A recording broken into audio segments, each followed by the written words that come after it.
Bonjour et bienvenue à toi dans cette nouvelle vidéo en droit des entreprises en difficulté. Aujourd'hui, nous allons étudier ensemble la notion de conciliation. Pour ce faire, nous verrons dans un premier temps une définition, le champ d'application, la demande de conciliation, la conclusion de la conciliation et enfin les effets. Surtout, n'oublie pas de t'abonner à ma chaîne YouTube et de liker cette vidéo pour me soutenir. Et c'est parti!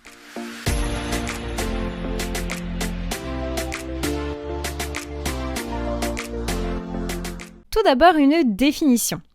La conciliation est un accord conclu entre le débiteur et ses créanciers principaux. On peut le mettre en place dans les 45 jours de la cessation de paiement. Enfin, tu peux noter que cette conciliation ne peut être mise en place qu'à la demande du débiteur. C'est-à-dire, tu es chef d'entreprise de l'entreprise B. Eh bien, si tu te rends compte que tu ne parviens pas à payer tes créanciers, eh bien, tu es seul compétent pour demander la mise en place donc d'une conciliation. À présent, le champ d'application de la conciliation. Il y a 2 critères à respecter pour mettre en place une conciliation et tu peux retrouver ces critères à l'article L 611-4 du Code de commerce. Le premier critère est le critère dit personnel, en ce qu'il faut que le débiteur soit une personne exerçant une activité commerciale ou artisanale.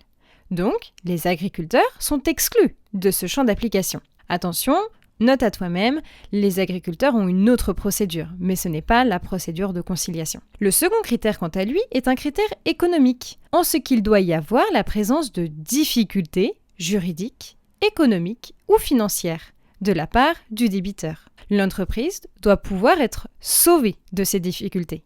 Il ne faut donc pas qu'elle soit en totale liquidation judiciaire. La demande de conciliation. Le débiteur va saisir le président du tribunal en exposant sa situation financière, économique et sociale. Le président va donc ensuite convoquer le débiteur.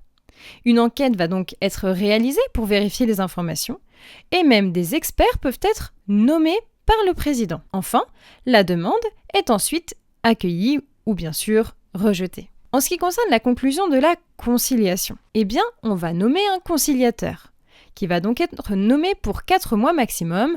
Attention, ce délai peut également être prolongé dans certaines circonstances. Le conciliateur va donc avoir pour mission de favoriser la conclusion entre le débiteur et ses créanciers principaux. Tu peux noter que le conciliateur a donc une mission de pousser les créanciers et le débiteur à conclure un accord, de différentes façons, soit par une remise de dette, soit encore par un délai de paiement, ou encore par une vérification des clauses de style d'aggravation des obligations, qui seront donc réputées non écrites, ou encore par le biais de privilèges. Enfin, les effets, eh bien, il y a l'effet relatif, donc, que l'on connaît très classiquement puisque c'est le droit commun des contrats, c'est-à-dire que le contrat, la conciliation, va donc produire des effets uniquement entre les co-contractants, et il va y avoir également des effets dits propres à la conciliation, comme par exemple les privilèges de la conciliation.